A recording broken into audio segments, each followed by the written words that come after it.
What is going on, UFC card lovers? Welcome back to another episode of UFC Card Talk. My name is Damien, and here at UFC Card Talk, not only do we talk about everything to do with UFC cards, from collecting to investing, and also all the UFC latest hobby news. This week we have no upcoming UFC event, so what I thought we'd do is talk about a few different things. I'm going to start first with the UFC Kaboom products, and I'm going to talk about whether I think it is a good long-term investment for UFC cards, and then also I want to give a bit of a breakdown for you guys, try and show what I can with how to center UFC 2022 Prizm cards, how to look at the cards and what to check for centering before sending them through to grading, whether it be with PSA, SGC, CSG or BGS, just to give you guys a quick run through on what to look for when looking at centering for these UFC Prizm cards. So starting first with the UFC Kaboom products. So UFC Kaboom was released earlier this month, the 7th of November. Obviously Kaboom is a Panini product, and this year is the first year that UFC cards have had a Kaboom product. So this makes it quite a significant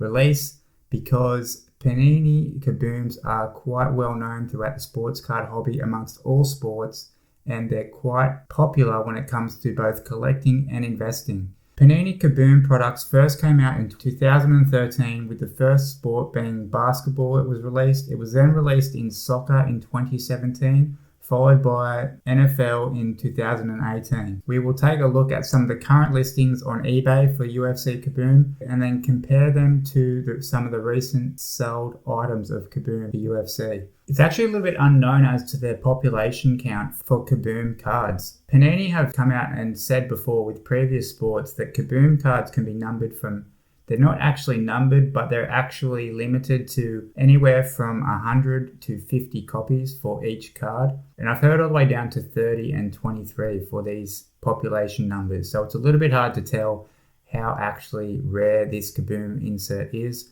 Obviously, there's a massive difference between if there's 100 copies or if there's only 30 or 23 copies. We'll check out some of the current listings. We've got a few on auction. We've got the Amanda Nunes currently on auction, 27 bids, $128.50. It's got a day left, 12 hours. They've got the Khabib for $385, 19 bids, 2 days, 14 hours. The John Jones for $393, 6 bids, 2 days, 14 hours. The Shevchenko. We've got the Sean O'Malley for the buy it now or best offer, $800. We've got the Paddy Pimlet, someone asking for $3,600. We've got the Hamzat. Currently for the Hamzat, we have $700 at 38 bids, 3 days left. Or the Islam, $750, buy it now. The Alexander Volkanovski, $750, best offer now. Got the Usman, we've got the McGregor. So of course, being a limited insert, these products are reserved for the bigger name fighters. So that's why we're seeing all the big names in UFC with these Kaboom products. Got the Adesanya for $1,000. Got the Holloway for $488. The Shevchenko, buy it now, $1,500. So as we can see, they are asking quite a premium on these products at the moment. I understand these are all the big names. These are all the popular fighters. It is the first year of Kaboom. But as we will see soon, maybe they're not currently worth their value. We'll check out some of the sold items for Kaboom. So we had the Paddy Pimlet sold on November 19th, 31 bids, $1,574. We got the Holly Holm, best offer accepted, less than $500. Got the Adesanya for $306, 15 bids on November 19th. Obviously after his title loss in that recent UFC event 281. We've got the Rose Namajunas, $202.50, 10 bids. I made this mention before on my Instagram at UFC Card Talk, but I really don't particularly like the images that they've used for these products on Kaboom. Some of them are quite nice. Like I think this Rose photo is quite good, but then other ones like this Hamzat's absolutely terrible. We've got a picture of Hamzat with his arms up in the air walking. You can't even see half of his face. You can't tell any real detail in the photo. I understand that it's an insert and the card is centered around the background Kaboom artistry or the Kaboom art in the background, but still, I think they could have used better photos for some of these fighters. We had the Islam sell for $700. That's not a bad photo for him. At least it's a front-on photo. You can see him there. The Volkanovski, I think this is a bad photo of him, bad imagery to choose. $405, 5 bids, November 19th. Similar sort of photo for the Usman, not a fan of that one. $255, 8 bids. Got the Shevchenko, better imagery on the Shevchenko, $405, November 19th, 17 bids. We've got the packs here. Standalone packs selling for $965, 23 bids. $1,000 for the packs. This is kind of crazy money if you're asking me. We're going to get to this in a minute. I'm going to show you why I don't think that these are currently worth their current value. I think they could be a good hold, but as we'll see in a second what I'm about to show you guys. So as I did mention, Kaboom was first introduced by Panini in 2013 with the basketball products. So what I thought we would do, we'll compare the first year basketball to first year Prizm products now. And we're going to see a difference between the pricing. I understand basketball and UFC are not comparable to the sports card market quite generally. We spoke about this in my last video.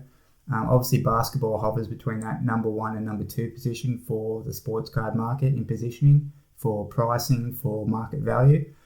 So that's something to consider when we take a look at these pricing differences now, considering we've got packs of Panini UFC Kaboom products going for $1,000.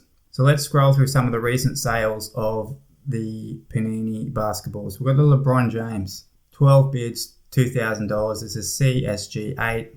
I know this is $2,000, but don't forget this is LeBron James. We've got the Tim Duncan for $290. We have the Dwight Howard, 1 bid, $125. As I said, remember this is first year basketball Kaboom as well. We have the Derrick Rose. He was a Bulls legend, big name for the Chicago Bulls, $265. Chris Paul, James Harden, $233. So as you can see, we are somewhat 9 years on from the first release of Kaboom basketball products.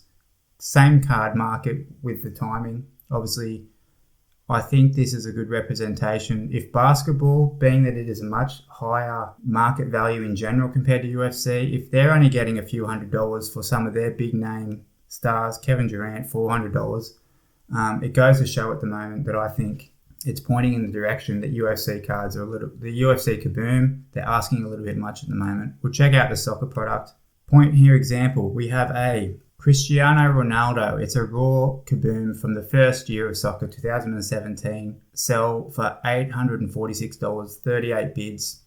If you think that Cristiano Ronaldo, his popularity, his following that he has, the amount of social media following, the amount of people who know Cristiano Ronaldo, even compared to names like Conor McGregor, if his card, first year Kaboom, is only selling for $846 now, there's no way that we should be having any of these packs sell for $1,000, let alone some of these fighters like Paddy sell for $1,500, almost twice the value of a Ronaldo. I think that's quite crazy. It might be just me, but I just think it's interesting to show this to you guys. You guys can make up your own mind on this, of course. Go out, collect, buy what you want, but really I want to make people think about purchases that they're making, especially in this current card market. You need to be really careful with where you're spending your money, because I would hate for people to be uneducated with their purchases and be making bad decisions, because it's going to ruin your hobby experience, and that's no fun for anyone.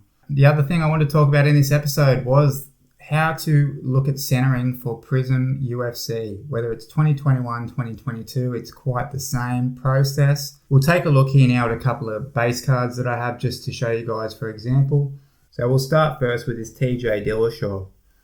What you need to look at when you want to check out centering for Prizm UFC is these borders here. These red borders that are towards the edge of the card. We can see on this example, we have a bit more space here between this left border and the edge of the card compared to the right side. See how this red edge here is much closer to the right edge of the card? That means that this card is actually slightly offset to the right hand side. And then also the other centering you want to check is the top to bottom. So this card, for example, is actually quite good from top to bottom. You can see you want to look at this edge here compared to this edge of the card, And then same thing here, this edge here to the edge of the card. You want to make sure that they're quite a similar distance, which in this case they actually are. Another thing, what you can actually do is double check. I've done this before, but when you've done this more times, you will get a better eye for it and you won't particularly need to do this. But you can actually check with a ruler. This Cheeto is another good example. This one is pushed to the right hand side as well. We'll check this one with a ruler, which is another good way to check. We can see that the edge of the border to the edge of the card is somewhere around 2 millimeters on the right hand side. But if we come and check on the left hand side, we have closer to 4 millimeters. So that's 2 millimeters difference, which 2 millimeters doesn't sound like much, but actually when you're looking at the card, you can see how much of a difference that actually makes. Top to bottom here, this one is actually out a little. This one is actually out a little bit top to bottom. You can see. Sorry guys that I'm actually having a bit of trouble holding the camera at the same time. But you can see we have a bit more space here at the top of the card compared to the bottom border. So that means that this card is slightly printed towards the bottom of the card. It's not terrible on this card. I have seen worse. And I know, I'm not exactly sure about the other grading companies, but I know that PSA have a rule of 60-40 for the card to get a PSA 10. That the card cannot be more than 60% to one side to the other. Whereas if we take this Leron Murphy rookie, for example, this card, you can see, if you look at the borderings on both sides, from right edge to left edge, they're quite similar there with where those edges finishing on the card. Top to bottom, it's a bit out. We can see same thing here, it's printed a bit low. The card is less space here between these borders, and then at the top we have more space. I'll show you a good example of a well-centered card. And that is the copy of the Darren Till here. So we can actually see on this example, the card is centered well from left to right. There's the same distance between these borders, between this red edge and the right edge of the card. And then same with the left edge of the red compared to the left edge of the card. Just get the card to camera to focus. And then same top to bottom. It is pretty much the same distance. It is very similar distance between the bottom edge of the card and this border, and the top edge of the border here compared to the top edge of the card is quite similar spacings there. The other thing you need to think of if you are grading a card is the back as well. The back is not immune to being graded for centering, and it's basically the same process. You check this border here compared to the border edge of the card, this black border edge here compared to the left edge of the card, and same for top to bottom. This space here between the writing and the edge of the card, and then also the space between this top image here and the top of the card. So on the front edge, on the front of the card, it was quite centered, and generally if it's quite centered on the front, it will also be quite centered on the back. That is not a golden rule, but it is generally the case. I hope that can give you guys a little bit better understanding with centering. If you do have any questions with centering of cards, do not be afraid to send me a message on my Instagram at UFC Card Talk. Happy to help people with their centering problems. I will be doing a video in the coming future about overall grading of UFC Prizm cards. Not only centering, but of course surface issues, but I do just want to have confirmation that I do have enough skill. So I do want to have a good strike rate. I do have some cards that I'm about to send through to PSA. So we'll see how the gradings do on that first. I know Joe at Joe's Card Stash, he is the same. He seems to have a very good eye for centering.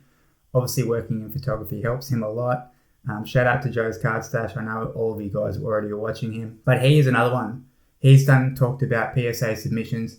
He also does seem to have a good strike rate. So I just want to confirm what I already know with some actual results that I can show you guys instead of just talking the talk without walking the walk. But that will do it for this week's episode, guys. Obviously, we'll be back next week leading into the Kevin Holland, Stephen Wonderboy Thompson fight.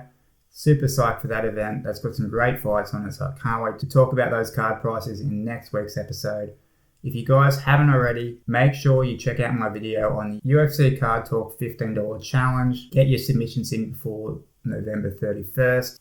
If you haven't already, as always, hit that subscribe button. We are slowly growing here. Hit the notification bell so you do not miss out on next episode here at UFC Card Talk, and I will see you guys again soon.